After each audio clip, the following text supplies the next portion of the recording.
Hi guys, this is Kelsey and Chelsea. This is Chelsea speaking. Welcome to the 2019 State Winter Games Coaches webinar. Thank you all for hopping on the call. If we can just, for those of you that have been on webinars before, if we can just make sure that you guys are able to hear us all right. So if everybody could just type into the question panel on your screen, and just let us know that we're okay, that would be super helpful.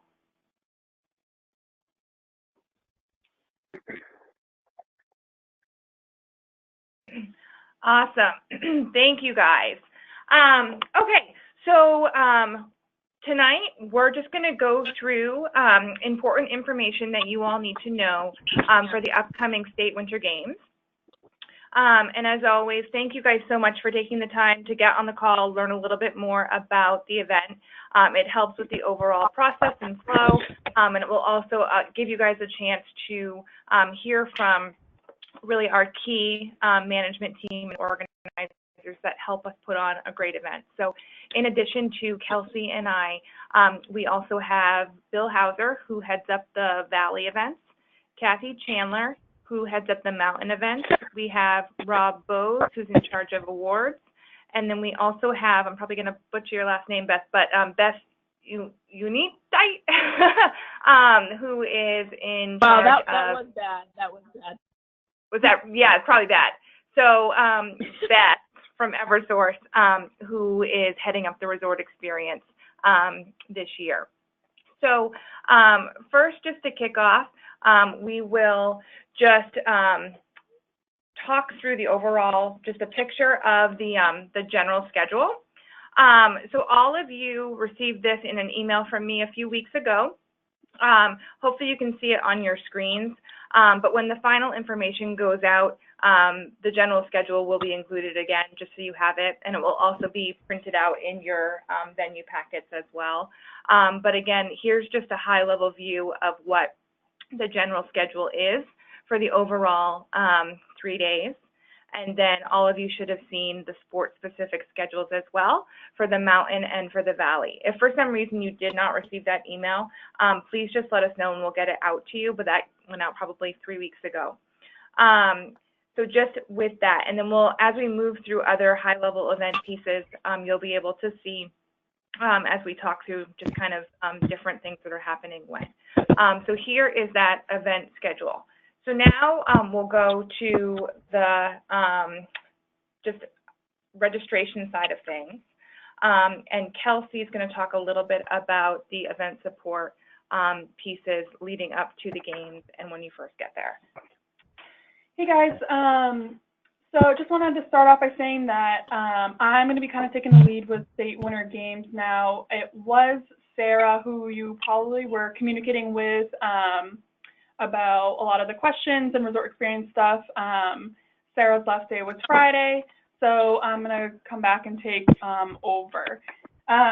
So thank you very much for sending in your compliance and your registration. I'm going through, as you know, and sending out confirmations and stuff like that. So if you could just keep an eye on your email as I'm trying to clean things up and wrap them up and get them squared away.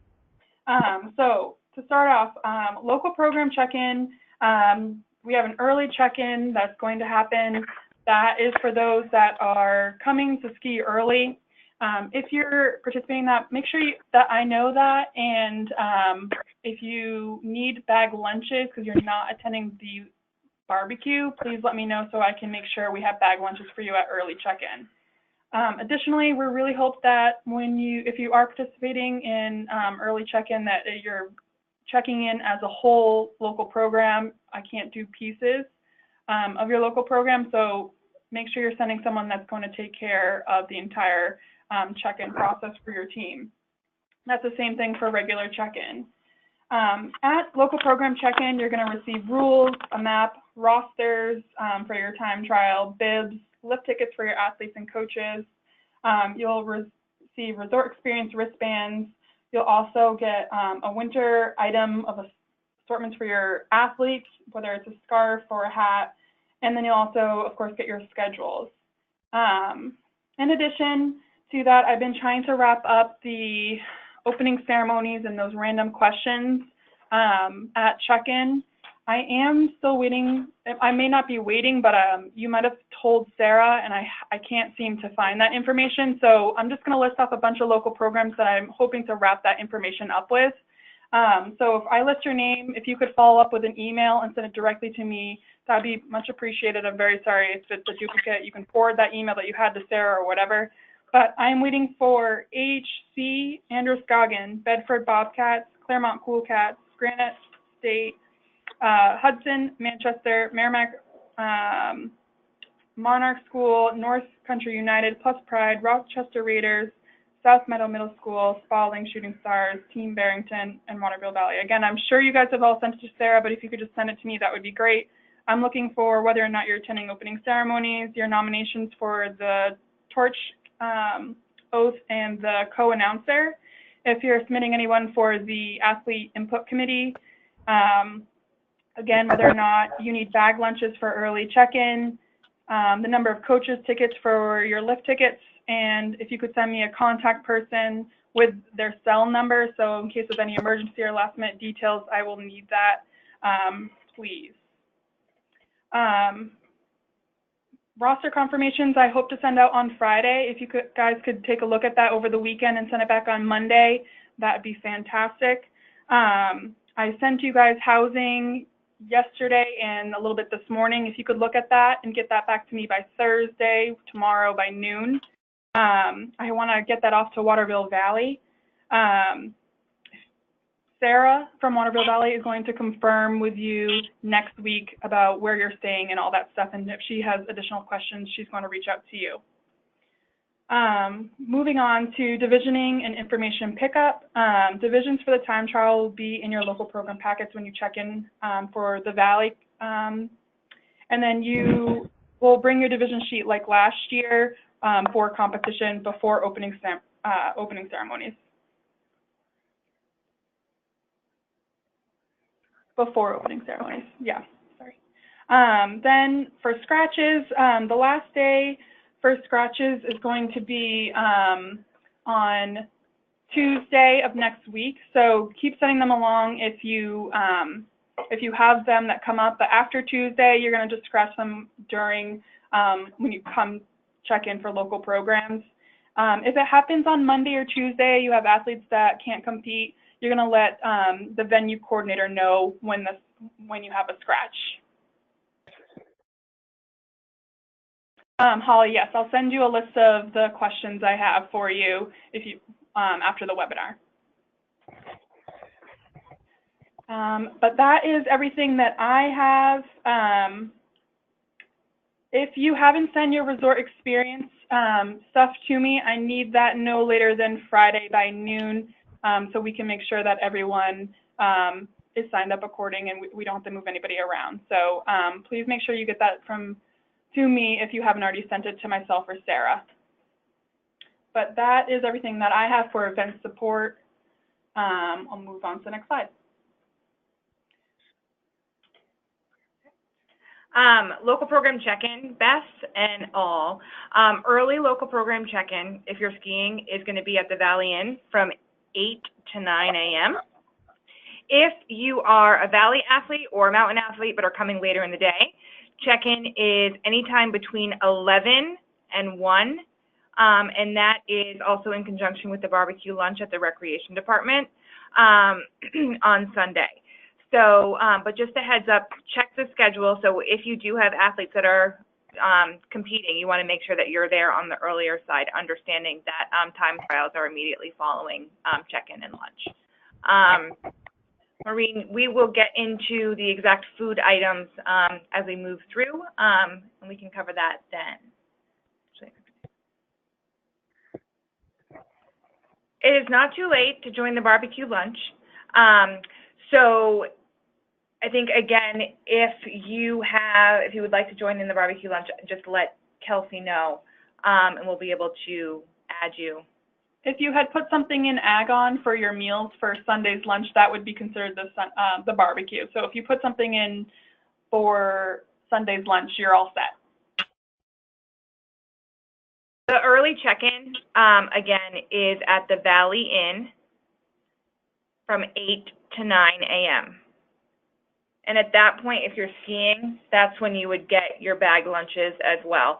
So if you do need bag lunches and you have not told Kelsey or Sarah yet, Kelsey now, if you need bag lunches, please do so we can make sure that we have enough lunches for your respective program. Moving on to food. So as we just touched on a little bit, we have the Welcome Barbecue at the Recreation Department, which is going to take place again from 11 to 1 in conjunction with local program check-in. Then for food for the remainder of the 3 days, we will be having toast delivered to the hotels. And you can see here on the right of your screen what the contents are going to be within each tote. An electronic copy of this will be going out with the final information as well, but you can see a breakdown here. And the food in your tote is going to provide meals for Sunday night's dinner, Monday and Tuesday breakfast, and Monday and Tuesday lunch. Dinner will be at the Base Lodge on Monday night. And that will be a turkey dinner again, and that will be on Monday night from 5:30 to 6:30 at the Base Lodge.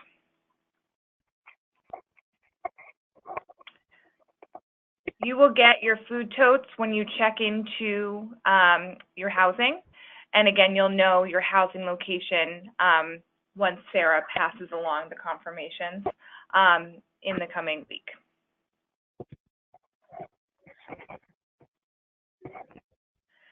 Next, I'll turn it over to Bill Hauser, who's heading up the Valley, to be able to just paint a picture of the events happening in the Valley. And so I'll turn it over to Bill. Okay, thanks, Chelsea. Hello, everybody. The events will take place in normal locations. I have not had a chance to talk with Ian at Waterville Valley, who does the grooming for us. I know Chelsea has had conversations, so I'm not exactly sure about the timing of the grooming. I'm hoping that we're going to be able to have the 400-meter loop course back at the golf course across the way from where we do the check-in for Category 2 snowshoe and cross country. Chelsea, are you able to confirm that that will happen? Hey, Bill, if I can have you, it's a little muffled. Will you just repeat that? Okay. Oh, that's much better. Can you confirm whether we can have the 400-meter loop course on the golf course this year? Yes. So luckily, and hopefully continues to be the same, Waterville Valley has been very fortunate with snow conditions this year. Obviously, it's New England, and we very much so hope that the snow conditions will remain the same that they are right now. But right now for Category 2, we will be able to have a 400-meter loop. If anything changes with that, we'll be able to push it out in the final information. But right now, based on snow conditions, it'll be on directly across the road from where the Category 2 straightaway is. Okay, great. So Category 1 will be at the training area that Waterville Valley uses. Category 3 will be located there as well. You might recall that we relocated the starting point for those races from in Town Square out to Category 1, so that there would be more people in that general area to support all of those athletes that are performing there. So Category 1 and 3 will be at that training area. Category 2 events will be down the road using parts of the golf course. And as Chelsea just said, hopefully we'll have the 400-meter across the way from where you come to register for the events. The schedule has changed a bit from the past, and we've worked hard to try to make it such that there'll be plenty of time to get to the events, to run the events, and to give the athletes an opportunity to actually participate in more events this year. I'm pretty sure that the schedules have gone out and you've had an opportunity to look at those and hopefully sign up your athletes for their respective events. Tuesday, we are scheduled to end competition by noontime. That is a change. Last year we got done not too much after noon, but with the schedule change this year, the intent is to be all done and let the athletes be on their way after their lunch on Tuesday. The staging process will be similar to how it's been for a number of years. We will be splitting the staging times for the Cat 2 snowshoe events because that's the larger number of athletes that participate. So there'll be split times for those, for the qualifying and for the regular events. So please make sure, coaches, that you check your schedule and see which heats or divisions your athletes are registered for, so you arrive at the proper staging time and racing time. With regard to the rules, really no changes.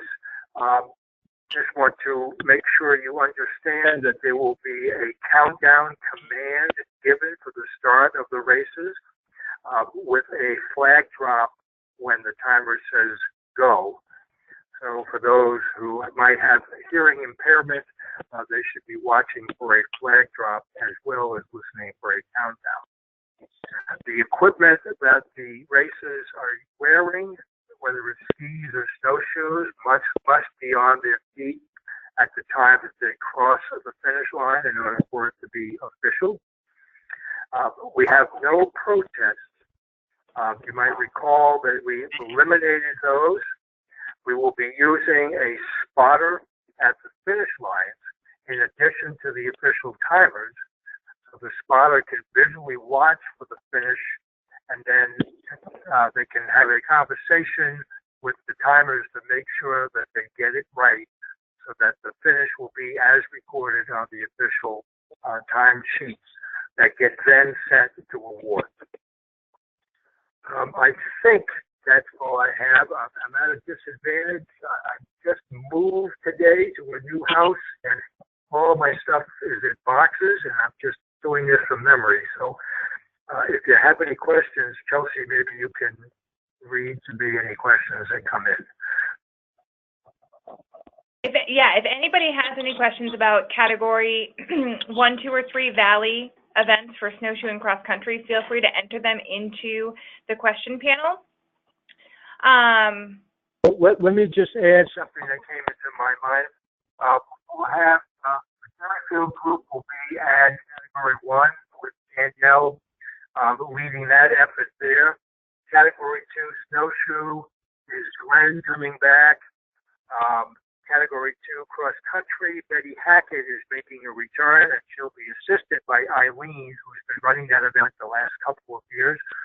And at category 3, Katie is not able to be here this year, but I've been working with her through email. And Kit Morgan, who has been assisting her over the last few years, will be running that event at category 3. That's it, I think, from me. Okay, so there's a couple questions. So it looks like events with helpers from Nina. I think you're referring to events with support. So Nina, if you just take a look at the Valley schedule that was sent out and will be sent out again, you'll be able to see all of the events that are specific to with and without support associated with what day and what time. Bill, can you just cover, I think at the beginning you were a little bit muffled, if you could just cover where the category locations are going to be again for category 1, 2, and 3? Sure. Are you hearing me better now? Yes. Okay. So category 1 will be located at the training area where it's been, as well as the category 3 events. We relocated those last year from Town Square and started everything out at the training area so that there are more supporters there rooting on all of our athletes in Category 1 and Category 3. Category 2 will be down the road utilizing portions of the golf course. Great. And then, Bill, can you also just review the starting call again? Yes. It will be, well, it varies depending on the event a little bit. Again, I don't have my materials in front of me, but there will be a countdown. 5, 4, 3, 2, 1, go. It may be slightly different for the longer events, but we can go over that at the time of the event. But there'll be a simultaneous flag drop with the countdown. So when the starter says go, they'll be dropping a flag as well. Great. Awesome. Thank you, Bill. And a summary of that will be included in the final information that goes out as well. But as always, if there's any questions, feel free to reach out either through the webinar or directly to myself, Chelsea with a C. I'm back at this Chelsea with a C, Kelsey with a K thing again. But feel free to reach out to me. And so now, Rob, if you, yeah? So I think I'm going to get off the line if that's okay. Yes, Bill, good. Good luck with your moving, and everybody will see Bill at the event. Looking forward to it. Thank you. Thanks, Bill. So, Rob, can I have you just chat a little bit about the awards locations and awards process in the Valley for snowshoe and cross country? All right. Hello, my name's Rob Bose. Most of the Valley people probably don't know me because I'm usually up on the mountain, but I help out Mel Tillman, who you probably seen down in the Valley. 1 and 3 are going to be awarded at the same area that they were last year. And we will have staging chairs there. So as the divisions get done, if the coaches and the volunteers can try to keep the divisions together as much as possible so that we can stage them and try to get the awards done quickly and in timely, it'd be greatly appreciated. Number 2 is going to be award the golf course. And we're going to do 2 award stands as we did last year. And we will also have chairs there for staging. And the same thing, once the divisions are done, if the coaches and the volunteers can try to keep the divisions together as much as possible to try to get, so we can stage them and try to get them on the award stands, get them awarded so they can get out and have some fun afterwards, we greatly appreciate it. Perfect. Okay. And just so you all know, the award stands are very close to where the respective categories are. And if you have athletes that are in multiple events on Monday and or Tuesday, please just make sure you're referring back to the schedule and just checking and making sure that after awards you are heading back to the staging area at your respective category to check in for your next event if your schedule is as such that your events are close together. Okay, now we'll move on to the mountain events. So, Kathy, if I can turn it over to you to speak to the mountain stuff. Yes, thanks, Chelsea. So the mountain stuff is very similar to what it's been in the past. On Sunday, we'll start staging at 12:30, and then we will have course inspection at 12:45. So hopefully they'll all be up at the top of the courses, but in that 15-minute span. And then the time trials will begin at 1:15. And in that race on Sunday, they will be taking one run. If the athletes will be taking one run, if they fall or they miss a gate, they can take a second run so that we get a good clean run by every athlete. it's important that they give their maximum effort, and there's no sandbagging that's going on the divisioning day. And during that day, they will practice. During that day, they're going to practice where they will be staging. So Category 1 will be staging over where their course is, right over by the magic carpet. Category 2 will be staging in the courtyard. Category 3 will be staging at the bottom of the Valley Run chairlift, and Category 4 will be staging at the bottom of the White Peaks chairlift. So at that time, they're going to go out with a random group. It may be the group it may be the group, it may be done by team, but they'll go out as a group. They will practice again the whole program with the escorts and the tail gunners, so that we sort of get that into their heads that that's the way they will go. The coaches are welcome to go during course inspection if they would like. Anyway, so that's the time trials on Sunday. Monday, athletes cannot get on the lift until 9 o'clock. We'll be getting up a little bit earlier than that. We'll be getting on the course a little bit earlier than that. Anyways, they're going to do their course inspection at 9 o'clock. And then 9:30, we have 9:30, the giant slalom race will begin. And then the same thing will happen on Tuesday. Monday, they'll only do the giant slalom, because then they do the resort experience after that.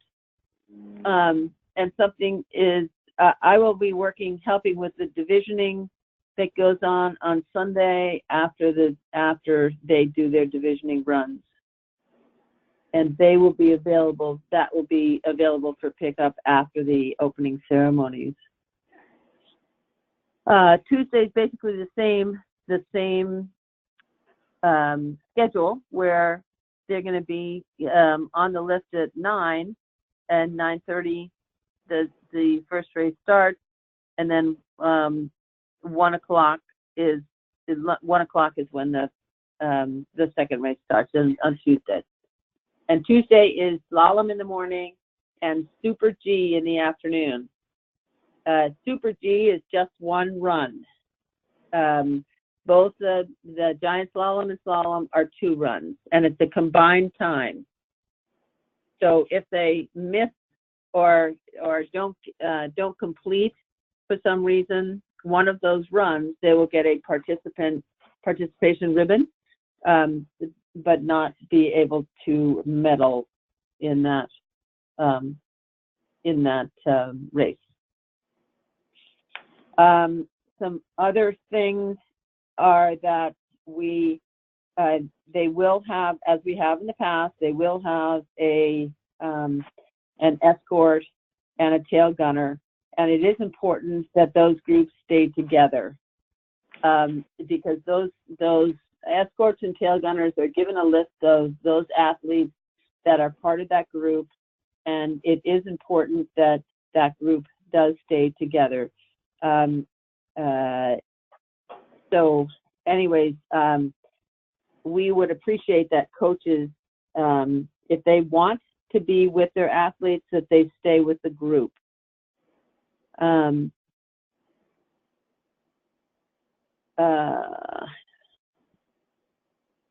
What else? The competition. Oh yes, after the race, after the second run, again, we appreciate that the groups stay together and they go directly to awards. because that's going to make the awards happen a lot faster. If they want to go and take more runs, they do that after awards. We just want to keep it all moving. So coaches, if you want to take your athletes off, it's after awards that you do that.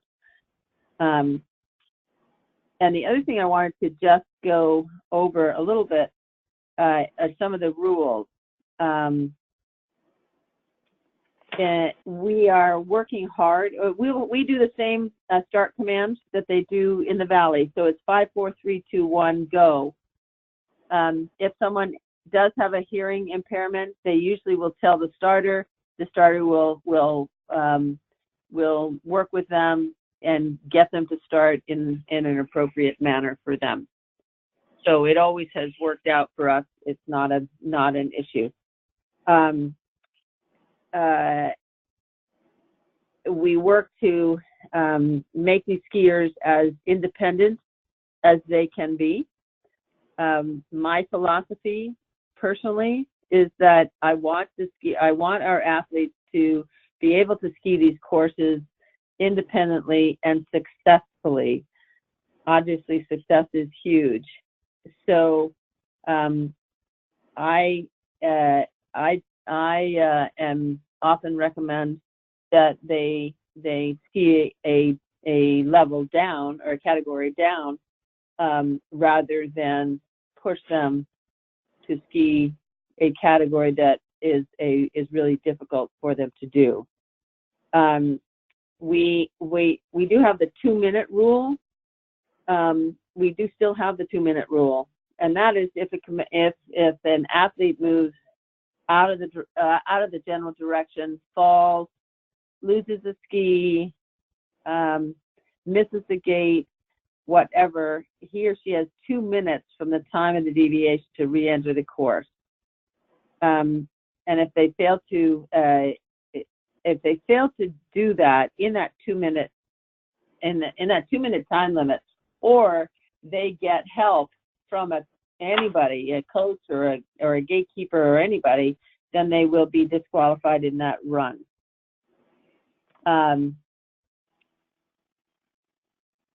All the athletes must have helmets.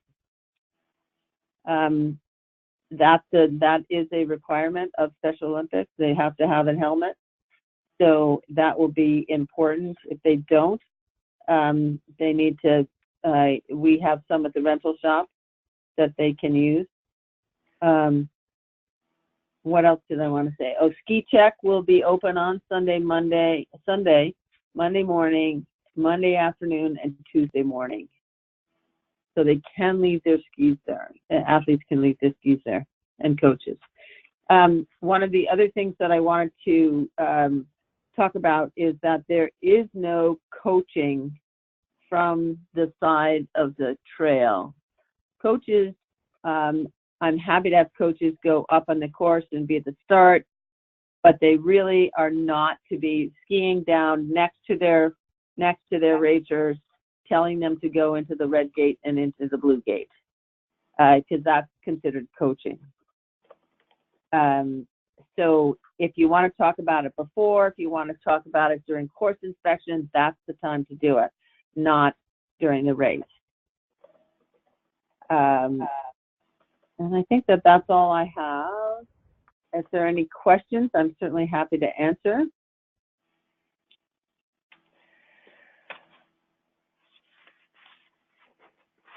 Kathy, can you please explain what Category 1 looks like? Sure. Category 1, let me tell you the specifics of it, if I can find it here. Category 1 is down over on the Magic Carpet, and it is Category 2.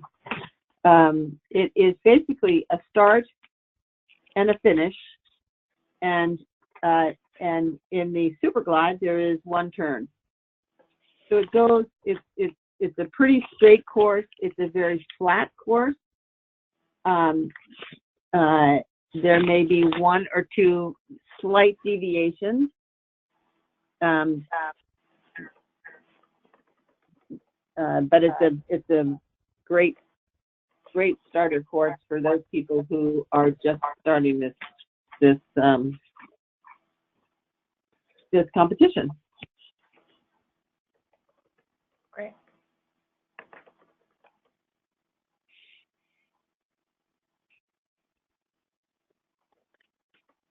Okay. Any other? Rob, can you chat a little bit about the Mountain Awards, please? Yes. So the Mountain Awards, I'm envisioning as going as we did last year. Last year, they seemed to be pretty smooth and about as quick as we possibly have done them in the past. We will have only one award stand, and we will have probably 24 to 30 chairs for staging. This year I'd like to try to tighten up the staging, try to keep the athletes all together so we can get them up and awarded a little bit quicker. We will have an area roped off like we did last year, so that enables everybody to get photos and not everybody staying on top of the athletes as they get the awards. I will have the police will be up on top of the mountain as well as down in the valley, helping with all the medals and the awards and everything else also. But as Kathy had asked previously, as you get done with your divisions, you get done with your runs, if you can stay with your groups and come down together, and so we can stage you all at once and try to get you on the award stands, get you awarded, and that way you're free to go and you're allowed to go up there and ski again all the more you want to. So, is there any other questions? Chelsea, it's Kathy again, and the other parts of Category 1, there is a walk, which is between two gates on the flat, and then there is a glide, which basically has a start gate and a finish gate, and it's a straight run. And then there's the super glide, which does have the 1 or 2 turns in it. So I sort of misrepresented that, I think. And everyone should have the rules. We can also send them out again. But on all the sport-specific rules are the rule pieces that we've touched on. And then there's also a diagram of the 3 different events that we just loosely described over the phone. So you'll be able to see what the 10-meter walk, 10-meter glide, and the 25-meter super glide looks like for Category 1, as well as the structure of the number of gates associated with the sport-specific disciplines for alpine and snowboarding, for a breakdown of that as well. And then I just want to, I know I don't want to beat a dead horse here, but I think just to echo on Kathy and Rob, it's just super important as coaches and local program volunteers, if you can help assist with this, to have the whole entire division grouping of athletes go to awards together. There'll be seats there. If everybody can stay together, we'll be able to cycle through the awards much faster, and we'll be able to continue on with the next portion of competition on Tuesday. And then also on Monday, the faster we can get everybody through awards by staying together, the quicker everybody will be able to get back, have lunch, and get ready for the resort experience. So if everybody could help us out with that, in addition to helping out the volunteers that we have in place with that, it would be very much so appreciated. So lastly, we're going to move on to the resort experience. I'm not going to try to say Beth's last name again. But Beth, I'm going to turn it over to you to chat a little bit about our exciting new resort experience this year. Hi, everyone. So it's Auntie. I'm Beth Auntie. I did very bad. So it's not the first time, won't be the last. So we are very excited to be helping out with this year, with the resort experience this year. We have a lot of volunteers signed up, and everybody is really excited. So basically, we're using the same locations that have been used in the past, but there's some differences in what will be where, and there's some new things and some things that won't be offered this year. So the Trucks, Firehouses, and Rides Oh My will be taking place at the police and fire station, same as last year.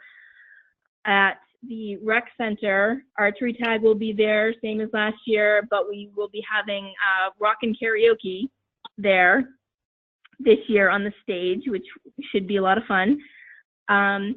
Tubing will be in the same place over on the golf course, along with far out dance decorating. And there will also be an outdoor fire going on there with s'mores for the participants in those two events.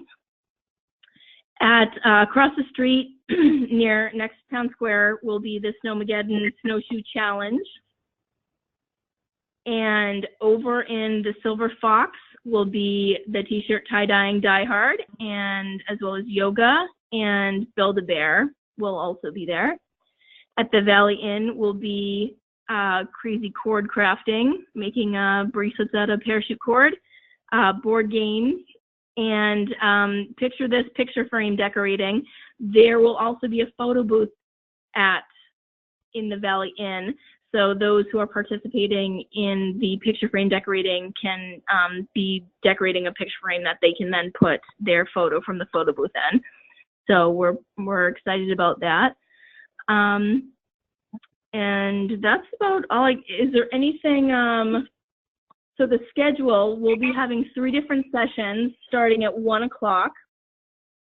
So from 1 to 2 basically will be the first session. 2:15 will start the second session, and then 3:30 will start the last session.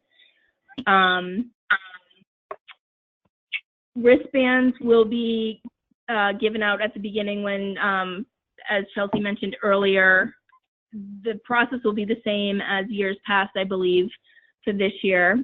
A different color wristband for each activity, and they'll be labeled session 1, session 2, session 3, so folks know where to go.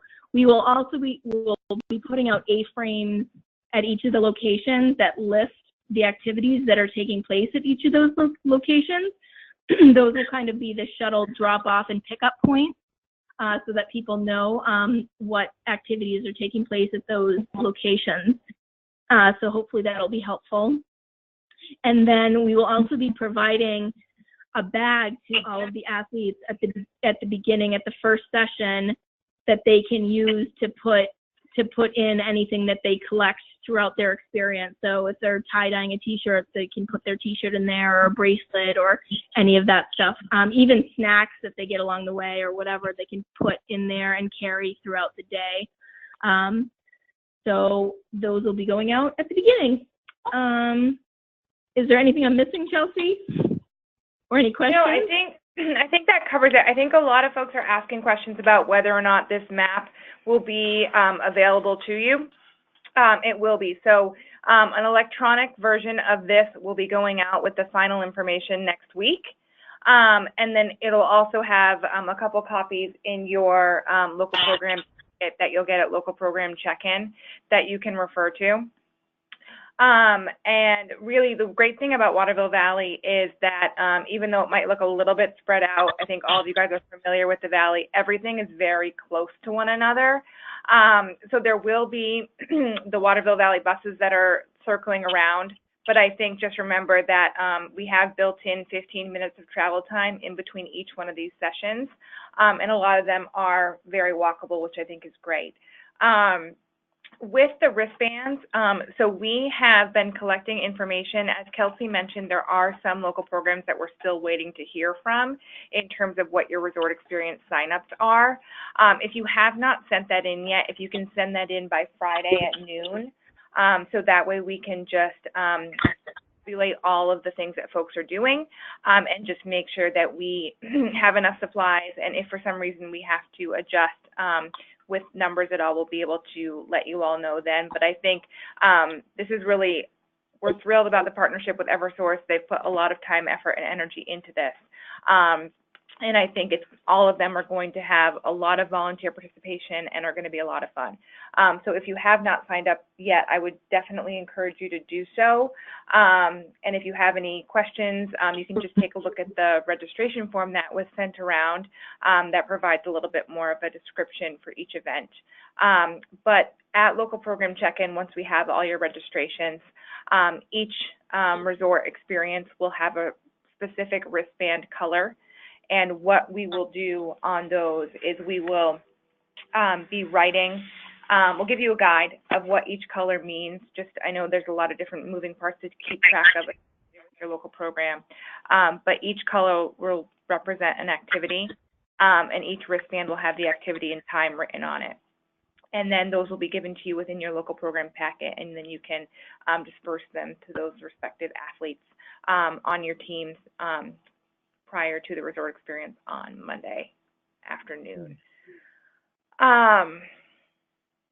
Okay, so let's just take a look at questions here.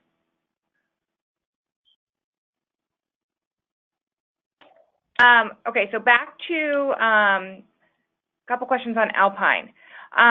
So we have questions about sit ski races. So again, in the rules, you'll be able to see all the different categories associated with support.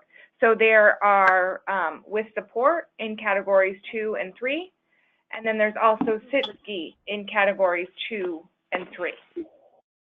Kathy, do you have anything else to add on that? No. What was the specific question? Is how are they divided up? Just, I think, questions about where sit skiers are going. So if you have sit skiers, I believe all of the sit skiers are in category 3. So there's, I don't know if there are any in 2. I can't remember if there have been in the past. There may have been 1 or 2 that were in category 2, but not very many. So most everybody's in 3. All of you have registered in your respective categories, and so we are working through all of the registrations. And obviously, we can't do any divisioning until we do the time trials. But if you have a category 2 or 3 athlete that is with support or without, you will still go to the category 2 or 3 staging area, regardless of which subcategory you're in within category 2 or 3. So just a reminder in terms of where those staging areas are. So for category 2, it is right near Ski Check in the courtyard, close to where awards are. So that's a with support category. And then category 3, it's at the base of the Valley Run lift. And there'll be signage in that general area so folks know where to go. And hey, Chelsea, with the sit down skiers, they typically go with their tetherer or their person that is with them, and they get to the top of the course, and they usually go they slide them in at the beginning of another division. So, of another group, shall we say. So they try and get the sit-down skiers through as quickly as they can. So they don't necessarily go as a group. They go more individually. Right. And so all of that information about what division your athletes are in and associated categories will be distributed to you as part of the local program check-in process prior to the time trial. And then the groupings obviously will be coming to you just before opening ceremonies on Sunday night. Kathy, we have a couple questions about coaching. So the question is, understanding that there is no skiing directly next to the athlete and no coaching, but is it okay to coach for the coach to follow the athlete with a distance as they ski down? I mean, I guess so. I think that you know, just honestly, there is no coaching. So they need to not be coaching their athletes. So if they're telling their athlete to go to the red gate, now go to the blue gate, now that's coaching. So if they're skiing down behind their athlete and they get to the bottom, you know, just after the athlete gets there, I mean, that's fine as long as they're honestly not coaching. If we, you know, I mean, it just makes me curious to see that when I see coaches doing that for athletes, because I know that they can be disqualified for doing it, and I don't want to do that to an athlete. So, so I think it's really important. I mean, if they want to ski down behind the athlete and just watch or stand on the side and watch as their athlete goes by and says, "Yay, go athlete, go," you know, that's one thing. But if they're skiing down beside the athlete and telling their athlete which way to go, that's not okay. And I think that the people that are on the call need to be sure that all of their coaches know that.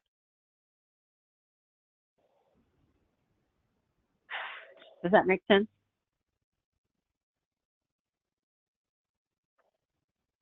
Yes, we got a response. Okay, a couple people are asking questions about the Resort Experience wristbands.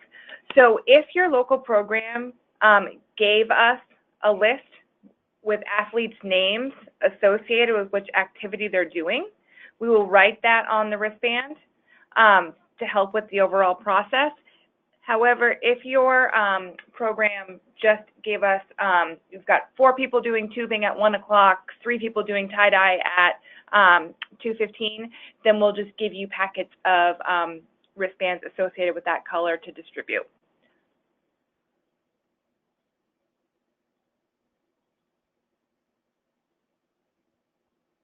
Okay. A couple people are asking about the food list again, so we'll just quickly go back to that if anybody wants to take a screenshot of that. But again, the map and the food list will be going out electronically in the final information.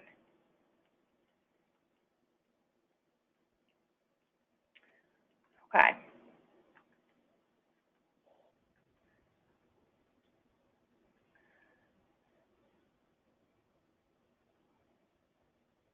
Additional event information.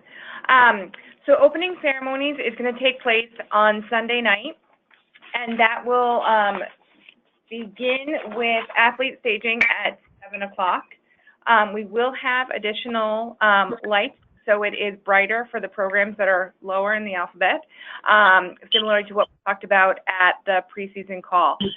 Opening ceremonies will start at 7:30, and it will be a shorter program. I know many of you said that you didn't want it to go on and on and on. So we are taking that into account. But I think we've got some fun new things this year for opening ceremonies, and we're looking forward to that. Again, if you have not noted to Kelsey or Sarah previously, if you were planning on coming to ceremonies, please let us know. And those of you that were still waiting to hear from athletes from your program would like to participate, please get Kelsey that information. She will be pulling all of the names out of a hat once we have all of the pieces from everybody. Deadline again to send it back? Friday at noon. So Friday afternoon we'll be selecting the athletes out of a hat, and then if any of your athletes associated with your program were selected, you'll be contacted directly. Athlete Input Council, you had the opportunity to select one athlete from your respective program to attend the Athlete Input Council. This is a great opportunity, especially for any of your athletes that are interested in athlete leadership. So if you have not yet submitted a name for the Athlete Input Council, I think it's a great opportunity and it's a great learning experience. So please do that by Friday at noon as well. But the Athlete Input Council will take place on Monday night in the lodge during dinner, but it will begin at 4:45 and run until 6:30. At 6:30, someone that is associated with the Athlete Input Council will ensure that the group of athletes there make their way over to the recreation department for the dance. So that way you and any of your other LPVs are able to attend to the other athletes on your program. So again, encourage you to do that. The dance will take place on Monday night after the athlete dinner in the lodge. That is from 6 to 8 p.m. The theme for the dance is hippies. A reminder that only soft-soled shoes may be worn. If the dance is not for you, we will be offering a movie and popcorn at the rec department as well. And then we'll have transportation back from the dance to your respective lodging facilities.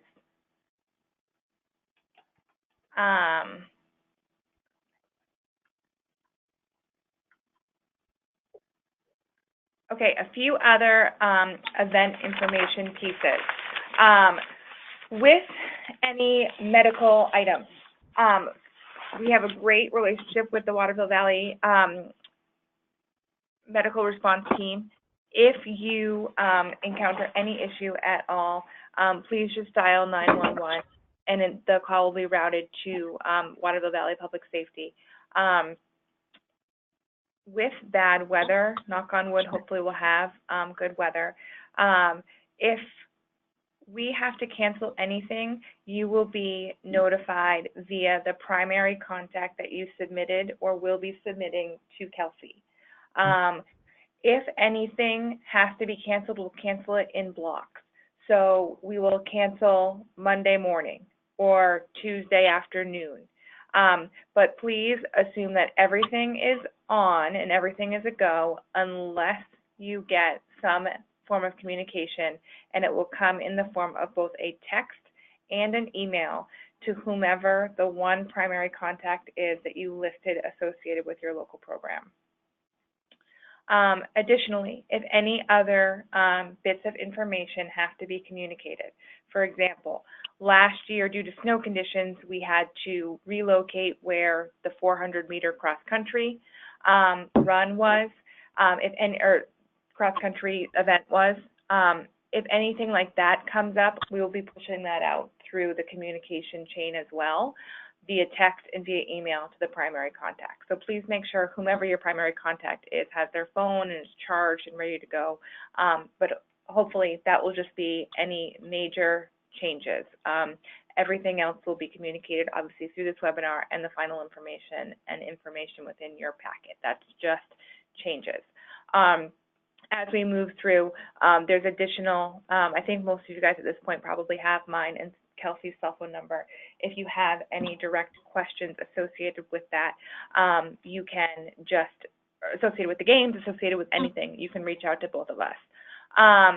So now's the time. We've got a few, if there's any other questions, I know we're closing just after the 8 o'clock hour, but if you have any other questions, feel free to enter them into the question panel. I know I've mentioned final information a lot. So the final information will be distributed on Wednesday, February 27th, for you to distribute to your respective programs. If you have any questions prior to that, please feel free to reach out to myself or Kelsey, either via phone or email in the coming days. And then I'll just, we'll go to the next slide here. Here is my cell phone number and also Kelsey's cell phone number. So any specific questions associated with the actual event, you're going to reach out to me. If you have any questions associated with registration, housing, food, any of those pieces, you're going to reach out to Kelsey. Registration.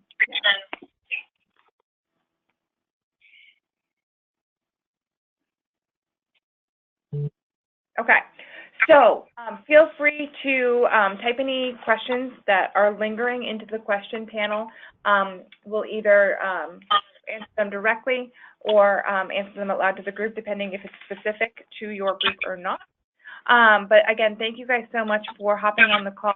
Thank you to our other speakers, Bill, Kathy, Rob, Beth.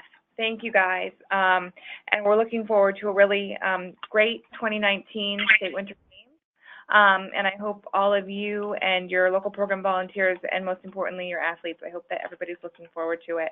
And we are looking forward to seeing you very soon.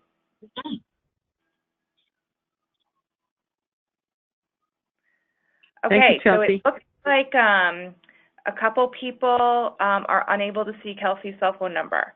So I will include it on the final information. But if anybody would like to jot down Kelsey's cell phone number, it is 520-5890,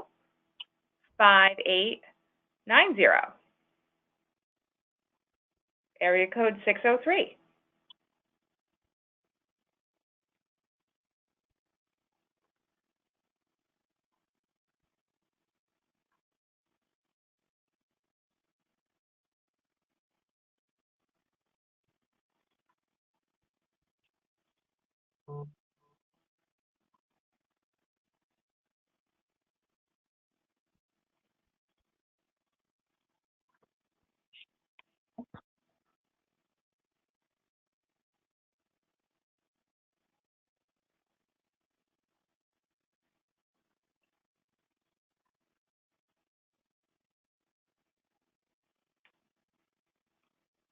If there's any other questions, feel free to type them into the question bar.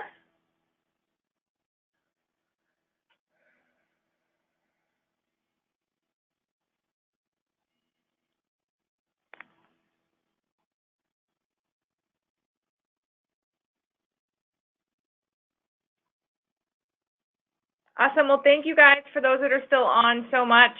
And we will see you all soon.